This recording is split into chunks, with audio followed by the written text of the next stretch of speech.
എല്ലാവരും നമസ്കാരം. First of all അബ്ബാസിൻ്റെ ഫസ്റ്റ് ക്വസ്റ്റ്യൻ ഇതിലേക്ക് എങ്ങനെ വന്നു എന്നുള്ളതാണ്. ഫാഷൻ ഇൻഡസ്ട്രിയാണ് അബ്ബാസ് ഉദ്ദേശിക്കുന്നതെങ്കിലും അതിനേക്കാൾ മുന്നേ ഞാൻ ബിസിനസ്സിലേക്ക് വരാൻ തന്നെ കാരണം, ടു ബി ഫ്രാങ്ക്, ഞാൻ ജംഷിൻ്റെ ഫ്രണ്ടാണെന്നുള്ളതാണ്. എൻ്റെ ഒരു ഫ്രണ്ടുണ്ട് ജംഷി, എൻ്റെ പാർട്ണറും കൂടെയാണ്. ജംഷിയിലൂടെയാണ് ഞാൻ ബിസിനസ്സിലേക്ക് വരുന്നത്. കാര്യം എന്താ വെച്ചാൽ ബേസിക്കലി എൻ്റെ ഫാമിലി ഒന്നും ബിസിനസ് ബാക്ക്ഗ്രൗണ്ട് ഉള്ള ഫാമിലി അല്ല. ഇറ്റ് സ്റ്റിൽ എൻ്റെ ഫാമിലിയിൽ, ഉപ്പൻ്റെ ഫാമിലിയിലായാലും ഉമ്മൻ്റെ ഫാമിലിയിലായാലും ആരും ബിസിനസ്സുകാരില്ല. ഞാൻ മാത്രമേ ഒരു ബിസിനസ് പേഴ്സൺ ആയിട്ടുള്ളൂ.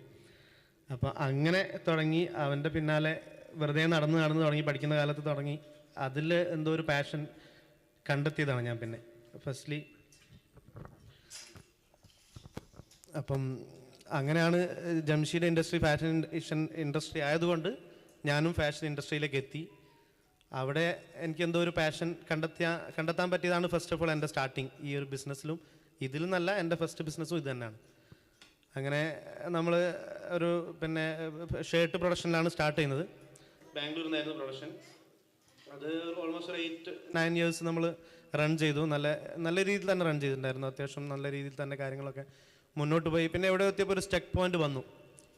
അവിടുന്ന് പിന്നെ അങ്ങോട്ട് സ്കെയിലപ്പ് ചെയ്യാൻ എന്തോ വല്ലാത്തൊരു ബുദ്ധിമുട്ട് വന്ന സമയത്ത് ഞങ്ങൾക്ക് കുറച്ചും കൂടെ എന്താ പറയുക, പാർട്ട്നേഴ്സിനെ ആഡ് ചെയ്യണമെന്നും ഫിനാൻഷ്യൽ സപ്പോർട്ട് വേണമെന്നൊക്കെ തോന്നിയ സമയത്ത് നമുക്ക് വീണ്ടും അമീർ ഖാ ഒരു ടീമും പിന്നെ ഹനീഫ് ഖാ എന്ന് പറഞ്ഞൊക്കെ ആൾ വന്നു നമ്മളെ കൂടെ കൂടി ഫിനാൻഷ്യലി സപ്പോർട്ടായി. ആ സമയത്ത് നമുക്ക് മാർക്കറ്റിൽ ഒരു സ്വിച്ചിങ് നടക്കണം എന്ന് തോന്നി. എന്താണെന്ന് വെച്ചാൽ നമ്മൾ റൺ ചെയ്തുകൊണ്ടിരിക്കുന്ന ഒരു ബിസിനസ്സിന് ഒരു സ്റ്റക്കിലെത്തിയപ്പം അവിടുന്ന് ഒരു അപ്പ് ചെയ്യാൻ എന്തെങ്കിലും ഒരു സ്വിച്ചിങ് നടത്തണം എന്നുള്ള ഉദ്ദേശത്തിൻ്റെ ഭാഗമായിട്ടാണ് നമ്മൾ ടീഷർട്ടിലേക്ക് സ്വിച്ച് ചെയ്യുന്നത്. അന്നത്തെ ഒരു സമയത്ത് ടീഷർട്ടിലൊരു കേരളത്തിൽ നിന്നൊരു ബ്രാൻഡായിട്ട് എസ്റ്റാബ്ലിഷ് ചെയ്ത് വന്ന ആളുകളൊന്നും കാര്യമായിട്ട് നമ്മളെ കണ്ണിലൊന്നുമില്ല. അപ്പോൾ അതൊരു ഓപ്പർച്യൂണിറ്റി ആയിട്ട് ഫീൽ ചെയ്തപ്പം നമ്മൾ നല്ല ഷർട്ടിൽ നിന്നും ടീഷർട്ടിലേക്ക് സ്വിച്ച് ചെയ്തു.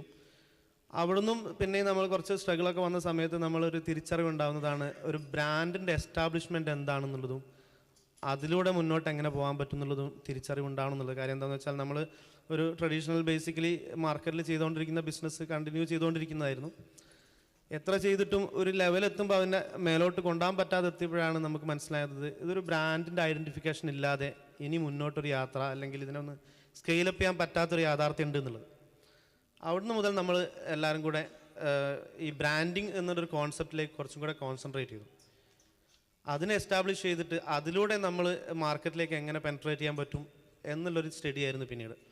ആ സമയത്ത് നമ്മൾ ആദ്യമൊക്കെ വല്ലാതെ ബുദ്ധിമുട്ടിയിട്ടുണ്ടായിരുന്നെങ്കിലും സത്യം പറഞ്ഞാൽ ആ ഒരു ബ്രാൻഡിൻ്റെ എസ്റ്റാബ്ലിഷ്മെൻറ്റിന് എനിക്ക് സിംപ്ലി നിങ്ങളടുത്ത് പറയാനുള്ളത്, ഞാനിരിക്കുന്ന ഈ കൂട്ടം തന്നെയാണ്.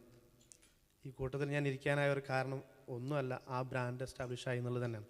കാലി എന്നുള്ളൊരു ബ്രാൻഡിൻ്റെ എസ്റ്റാബ്ലിഷ്മെൻറ്റ് മാത്രമാണ് ഇത്രയും ആളുകളുടെ കൂട്ടത്തിൽ ഞാനെന്നൊരു വ്യക്തി ഇരിക്കാൻ തന്നെ കാരണം. അല്ലാതെ ഒരിക്കലും റജൻ ഗഫാർ അല്ലെ ലാലുവിന് വന്നിരിക്കാൻ പറ്റുന്നൊരു വേദിയല്ല ഇത്, ഉറപ്പായിട്ടും.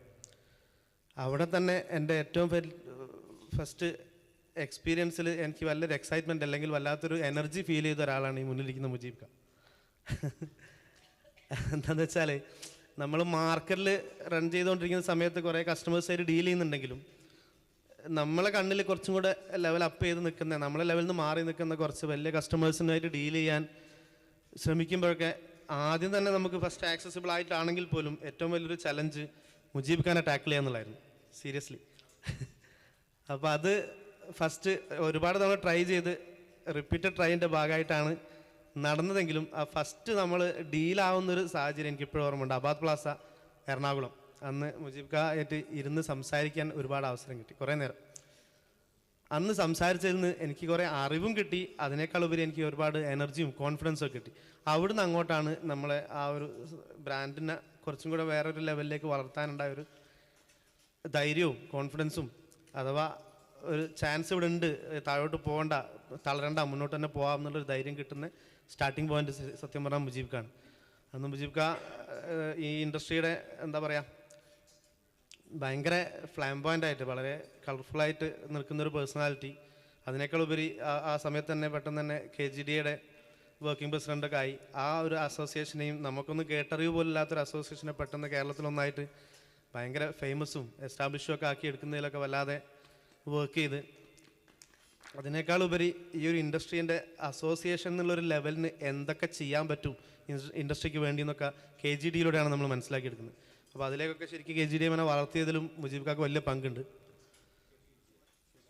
I mean okay KTG. Okay, അപ്പോൾ അന്ന് തുടങ്ങിയൊരു സൗഹൃദമാണ് ഇപ്പോഴും മുജീബ് ഖാൻ. സൗഹൃദം എന്ന് പറയാൻ പറ്റില്ല, മുജീബ് ഖാൻ എപ്പോഴും ഒരു റെസ്പെക്റ്റഡ് റെപ്യൂട്ടഡ് പേഴ്സണാലിറ്റി ആയിട്ട് എൻ്റെ മനസ്സിൽ എപ്പോഴും ഉണ്ട്. പക്ഷേ കാണുമ്പോഴൊക്കെ മുജീബ് ഖാൻ എന്നോട് കാണിക്കുന്ന ഒരു പരിഗണന ഇപ്പോഴും എനിക്ക് അത്ഭുതമാണ്. ഞാൻ അത്രയും അർഹിക്കുന്ന ഒരാളല്ല എന്തായാലും വട്ടവർ. അപ്പോൾ അങ്ങനെ തുടങ്ങിയതാണ് ഞാനിതിൻ്റെ മാനേജിങ് പാർട്ണർ ആണെങ്കിലും ഞാൻ മാത്രമല്ല, എല്ലാവരും കൂടെ ഒരുമിച്ച് എഫേർട്ട് ഇട്ടിട്ട് മുന്നോട്ട് പോകുന്നൊരു സംരംഭമാണ്. ഇനി ഒരുപാട് മുന്നോട്ട് പോകാനുണ്ട്. അതിൻ്റെ പിന്നാലെ ഹാർഡ് വർക്ക് ചെയ്ത് പാഷനേറ്റ് ആയിട്ട് റൺ ചെയ്തുകൊണ്ടിരിക്കുകയാണ്. ആകെ നമ്മളെ കയ്യിലൊരു കൈമുതൽ എന്ന് പറയുന്നത് ഈ ഒരു പാഷനും അതിനുവേണ്ടി വർക്ക് ചെയ്യാനുള്ള എനർജിയുമാണ്. അതിൽ മുന്നോട്ട് പോയിക്കൊണ്ടിരിക്കുകയാണ്. ഇതാണ് ഞാൻ.